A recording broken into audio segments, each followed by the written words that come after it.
So good morning guys, আজকে আমার পাখির ব্লগে আপনাদের সবাইকে স্বাগত জানাই।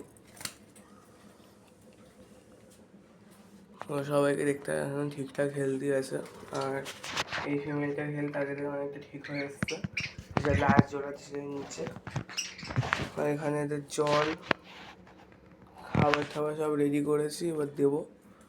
আর এখানে গৌরামি আর শুভঙ্কিম গোলফিশটা ছিল, এই যা আছে এখন ঠিকঠাক হয়ে গেছে। শুভঙ্কিম গোলফিশের মাথা মানে লাল লাল হয়ে গেছিলো, মানে ব্লাড বেরোচ্ছিলো, এখন সেটা ঠিক হয়ে গেছে। শুভঙ্কিম গোলফিশটা এখন হেলদি। তো সবাইকে খেতে দিয়ে দিই, তারপর লাস্ট দেখিয়ে দিচ্ছি। আর এই যে লাস্ট বাচ্চাকে দিয়েছিলাম, ও একটু উইক হয়ে গেছে আগে থেকে, কিন্তু খাচ্ছে, কিছুদিন আমারও ঠিক হয়ে যাবে। একটু মজা করে খাচ্ছে, আর এখানে একটু করে খাওয়া শুরু করবে। আর এখানে যে ডিমটা এখন এখানে একটা ডিম বেড়ে আছে, 3টে ছিল, এখন 4টে আছে। এই ফিমেলটা করছে না।